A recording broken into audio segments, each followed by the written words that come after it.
झबरेड़ा स्थित royal public school में मनाया गया स्पोर्ट डे।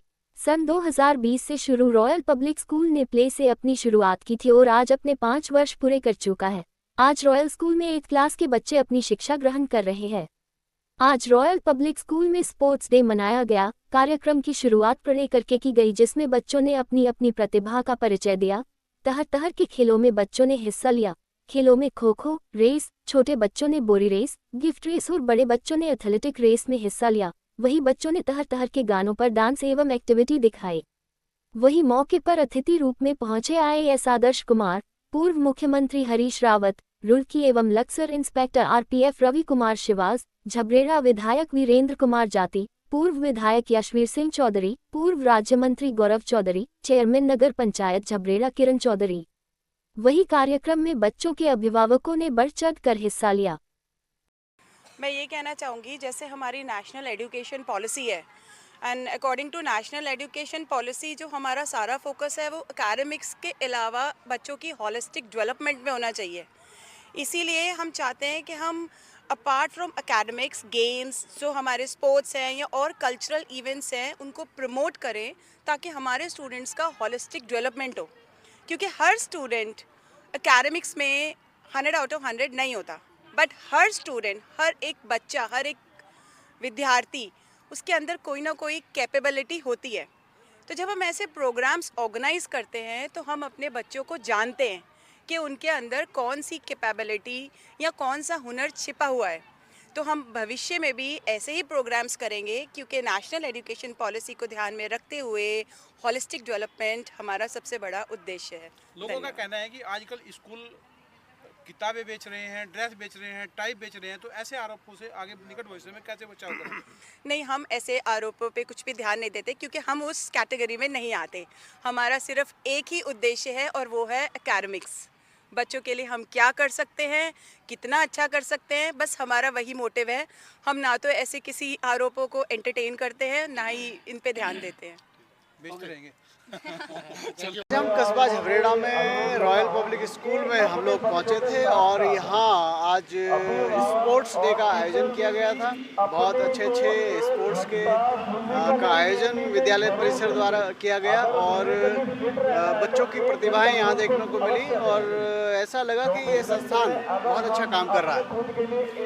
अभी जो है सरकार ने 405 रुपये गन्ना मूल्य तय कर दिया है, उसके बारे में क्या अच्छा है? देखिए, सरकार ने 405 रुपये का मूल्य तय कर दिया है। ये सरकार जो है भारतीय जनता पार्टी की सरकार, मैं मानता हूँ जैसे उत्तर प्रदेश में के पद चिन्हों पर चलती है, अपने खुद के डिसीजन लेने की कैपेसिटी इनमें नहीं है। अगर ये नकली करनी है तो आप पंजाब की नकल कर लो, किसी दूसरे प्रदेश की कर लो। और महंगाई के सापेक्ष गन्ने का मूल्य भुगतान, भले ही वो डीजल की महंगाई हो, उर्वरक की महंगाई हो, लेबर की महंगाई हो या कीटनाशक की महंगाई हो, इसके सापेक्ष में कम से कम ज़्यादा नहीं तो 500 रुपये प्रति कुंटल का भाव निर्धारण करके भारतीय जनता पार्टी की उत्तराखंड सरकार को ये निर्धारण करना था कि कम से कम 500 रुपये का वो उदाहरण एक देश में बनाते।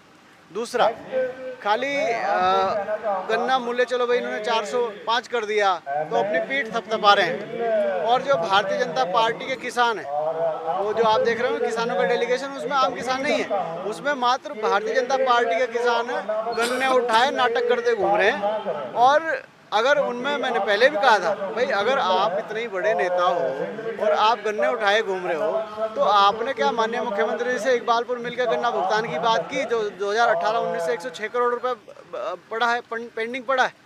लेकिन उसके लिए इनके पास इनके मुंह से शब्द नहीं निकलते हैं, वैसे उठाए घूमते हैं हमने गन्ने का भाव बढ़वा दिया। अरे अगर भाई दम है आप लोगों में, आप लोग नेता हो और आप लोगों में दम है, और दम ही नहीं, अगर थोड़ी बहुत शर्म बची है भाई आंखों में, तो भारतीय जनता पार्टी के लोगों, आप इकबालपुर मिल का गन्ने का भुगतान माननीय मुख्यमंत्री जी से 2018-19 का लेकर के दिखाओ, तब मैं मानूंगा आपकी नेतागिरी। नहीं तो अपने मुंह मियाँ मिट्टू बनते घूमते रहो आप। जिस तरीके से पैरा क्षेत्र में शुरू हो चुका है, लेकिन इकबालपुर चीनी मिल बंद है, तो यहाँ का तो किसानों में बिल्कुल वीरान हो गया है, उस विषय में देखिए, सरकार अगर इस चीनी मिल का संज्ञान और संरक्षण और तरीके से चीज़ों को करती तो ये मिल चल जाता, लेकिन सरकार चाहती ही नहीं है। सरकार को गन्ना किसानों से कोई मतलब ही नहीं है, कोई वास्ता ही नहीं है और गन्ना किसानों के प्रति या किसी भी किसान के प्रति सरकार गंभीर नहीं है। खाली जो खोखले दावे हैं वो खाली किताबों तक और फाइलों तक सीमित रहते हैं। किसान के कल्याण की बात ये सरकार करती ही नहीं है। शानदार एक शुरुआत रॉयल पब्लिक स्कूल ने अपने स्पोर्ट्स डे की है, खेलकूद दिवस की है। उसमें भाग लेने का, उसको देखने का और बच्चों के खेल के साथ अपने को इन्वॉल्व करने का अवसर मिला और बहुत परफेक्शन के साथ बड़े शानदार तरीके से यह आयोजन हुआ है। और मुझे विश्वास है जिस परफेक्शन के साथ यह आयोजन हुआ है उसी परफेक्शन के साथ स्कूल जो है स्टडीज़ के मामले में भी आगे बढ़ेगा।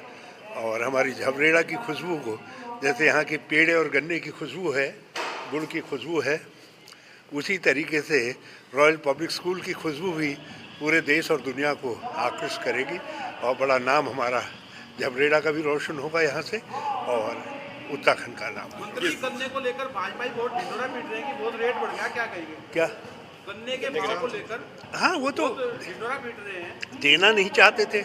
उत्तर प्रदेश ने जब कर दिया तो उनको मजबूरी में करना पड़ा। कांग्रेस का दबाव था, चुनाव का दबाव था और 2 विधायकों ने हमारे यात्रा निकालने का घोषणा कर दी थी, अनुपमा रावत आदि ने।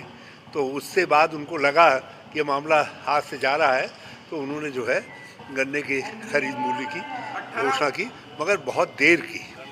हम चाहते हैं प्रारंभ में ही पिराई के आसपास ही जो है हो जाए ताकि किसान आश्वस्त रहे। उसको मानसिक विश्वास देना राज्य का फर्ज है और ये होना तो चाहिए था 450, क्योंकि इंटरनेशनल मार्केट में जो चीनी के मूल्य हैं उस हिसाब से 450 होना चाहिए था। तो जिस तरीके 18-19 का 106 करोड़ रुपया इकबालपुर शुगर मिल का बीजेपी वाले नहीं दिला पाए, क्या कहेंगे? हाँ, ये हमारे धरने के बाद उन्होंने 20 करोड़ लोगों के, कुछ लोगों के खातों में भेजा और बाद में पता चला कि वो प्रभावशाली लोगों को भेजा, गरीब लोगों को भेजा ही नहीं करके, और बाकी उसके बाद ठहर गए। लेकिन थोड़ी शिकायत मेरी यहाँ के किसान भाइयों से भी है, जब मैंने यहाँ रात बिता ही दी थी तो इनको आना चाहिए था, आए नहीं।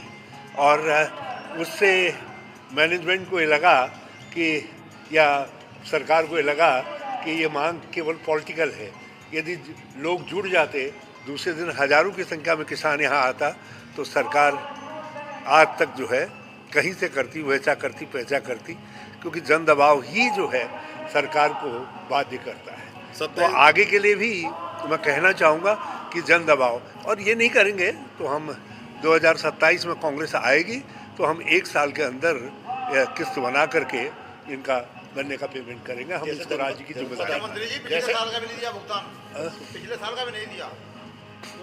अब हम पुराने वाले का करेंगे। अब आप जब हर साल का छोड़ ही दे रहे हैं तो अब ये तो किसान भाइयों के ऊपर है। अब जब आप इतने बड़े दाता हैं इकबालपुर क्षेत्र के किसान, तो मैं क्या कर सकता हूँ। जनपद हरिद्वार में जो मूल निवास और अस्थायी निवास का जो वो चल रहा है, देखिए, अगस्त 2027 9 नवंबर 2000 को जो भी व्यक्ति उत्तराखंड की धरती में था, झबरेड़ा से लेकर के गंगोत्री तक और उधर जसपुर से लेकर के मिलम तक, आदि कैलाश तक, वो सारे लोग इस राज्य के मूल निवासी समझो, मूल निवासी हैं, स्थायी निवासी समझो, स्थायी निवासी समझो, और आदरणीय नागरिक समझो, आदरणीय नागरिक हैं। और उन सब के हित बराबर है, उन सब का जो है अधिकार बराबर है, किसी का न कम न किसी का ज़्यादा।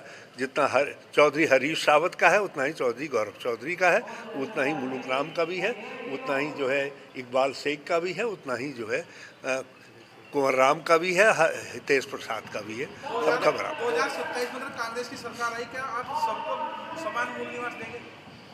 ये काल्पनिक प्रश्न है। इन प्रश्नों का, ये मूल निवास का कोई झगड़ा ही नहीं है। ये तो भाजपा ने जाल बट्टा करके 2-1 हज़ार यहाँ के लड़कों के जो पद, यहाँ के नौजवानों के जो पद थे, वो बाहर के लोगों का स्थायी अस्थायी क्या निवास प्रमाण पत्र, जाली प्रमाण पत्र बना करके उनको नौकरियां दिलवा दी। वो एक संस्था विशेष के लोग थे और उनको नौकरियां दी गई यहाँ।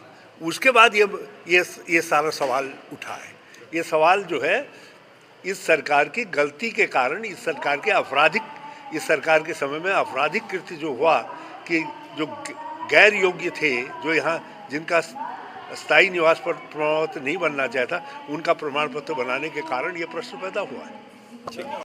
देखिए, आज हमारा बहुत खुशी का माहौल है और हमारे लिए भी बहुत खुशी की बात है कि ये हमारे रॉयल पब्लिक स्कूल का फर्स्ट एनुअल स्पोर्ट्स डे है और ये बड़े अच्छी मेहनत और कर्मठ हमारे जो स्टूडेंट्स हैं, छात्राओं ने बड़ी मेहनत से प्रोग्राम किया है और बड़ी उत्साह के साथ सबने पार्ट किया है। देखो, हार जीत अलग बात होती है, बट बच्चे का जो विकास होता है सर्वांगीण विकास होता है। इसमें शारीरिक विकास जैसे कि खेल कूद की प्रतियोगिताएं होती हैं, तो इस उपलक्ष्य में कि बच्चों को वो शिक्षा के साथ साथ हमें शारीरिक शिक्षा का भी देना चाहिए, क्योंकि ये ही है जो प्लेटफॉर्म है जहाँ पर बच्चे का हर तरीके से विकास किया जाता है। तो इसके जो खेल प्रतियोगिता है, बच्चा कभी कुछ बन सकता है, कभी कुछ बन सकता है। तो इसमें एक यही हमें और अपने इसी के साथ मैं अपने स्टाफ का, अपने सहकर्मी का, अपने प्रधानाचार्य का धन्यवाद करती हूँ कि उन्होंने इतनी मेहनत से ये प्रोग्राम कराया है। और देख रहे थे कि हमारे अभिभावकगण हैं बहुत प्रसन्न थे, बच्चे भी बहुत उत्साहित थे कि फर्स्ट मेडल मिला है, सेकंड मेडल मिला है। इसी के साथ साथ मैं आपको बताना चाहती हूँ कि हमारे स्कूल में रेड हाउस उन्होंने फर्स्ट ट्रॉफी जीता है, वो भी एक बहुत हर्ष की बात है। क्या इस तरह के कार्यक्रम निकट भविष्य में भी होते रहेंगे? जी बिल्कुल, जब तक है ये स्कूल, जो जीवन है, जब तक स्कूल है, ये इस तरह के मौके आपको बार बार देखने को मिलेंगे और उसमें आपको जरूर निमंत्रण दिया जाएगा।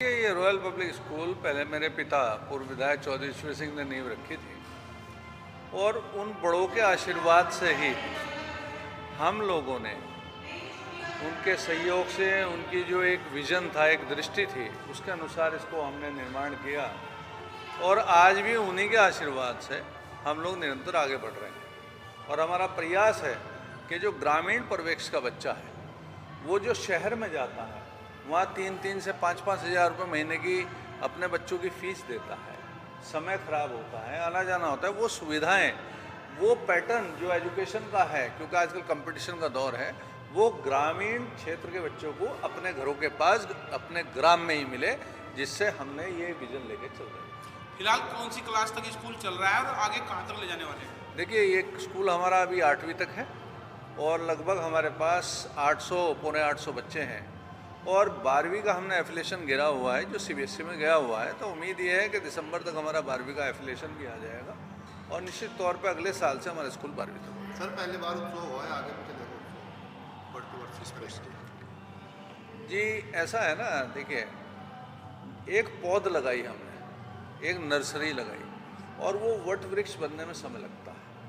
हमने ये स्कूल जब पहले शुरू करा था तो बहुत छोटा एक प्ले स्कूल शुरू करा था, फिर हमने बिल्डिंग तैयार करी और फिर प्ले के साथ हम लोग 8th तक आए।